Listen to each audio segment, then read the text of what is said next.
নমস্কার, আমার চ্যানেলে আপনাদের স্বাগত। আমি মিসেস কুমকুম ব্যানার্জি। আমি কিডনি অ্যাওয়ারনেসের জন্য এই ভিডিওগুলো বানাচ্ছি যে আমাদের দেশে এত কিডনির রোগ বেড়ে গেছে যে যার জন্য এখন ডায়ালিসিসও সেন্টারও প্রচুর খুলেছে।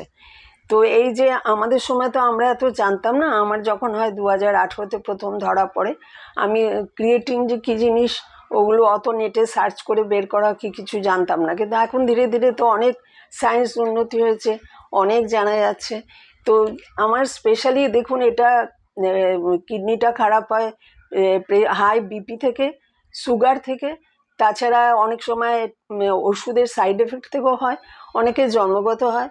কিন্তু এখন যেটা হচ্ছে সেটাই খাওয়া দাওয়ার জন্য হচ্ছে। যেমন আমরা বেশিরভাগই পেস্টিসাইড ফুড খেয়ে থাকি, এই খাবার দাবার ইঞ্জেকশন দিয়ে ভেজিটেবলগুলোকে তাড়াতাড়ি গ্রোথ করা হয় সেগুলো খেয়ে থাকি, বা এই অতিরিক্ত চিকেন যেটা খাওয়া হয় তো সেটাও ক্ষতি করে শরীরের পক্ষে।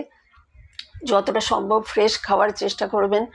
আর বিশেষ করে স্পেশালি আমি বলতে চাই ইয়াং জেনারেশনকে, যারা অতিরিক্ত ফাস্টফুড খায় তাদের তো একদমই ফাস্টফুড বেশি খাওয়া উচিত না। মাঝে মধ্যে একটু ইচ্ছে করলেও খেলে সেটা আলাদা। আর 35 থেকে 40 বছর বয়সের মধ্যে অবশ্য সবারই উচিত একবার ব্লাড টেস্ট করানো, রেগুলার 6 মাস অন্তর অন্তর ব্লাড টেস্ট করানো। আর ব্লাড টেস্টের মধ্যে একটা কেএফটি টেস্ট অবশ্য করানো, কিডনি ফাংশন টেস্ট যেটা, সেটা করালে কী হবে, কিডনির যে ক্রিয়েটিনিন বা সোডিয়াম পটাশিয়াম বা কিডনির কী সিচুয়েশন সেটা জানা যাবে।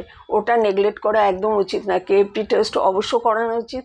আর 6 মাস বা বছরে একবার অবশ্য কেএফটি টেস্ট করাবে। তাহলে কী হবে, তোমার কিডনি কেমন আছে আগে থেকে জানা যাবে, যেটা আমরা জানতাম না, আমরা করাইনি, আজ আমরা সেই ফলটা ভুগতে পারছি, ডায়ালিসিস হচ্ছে।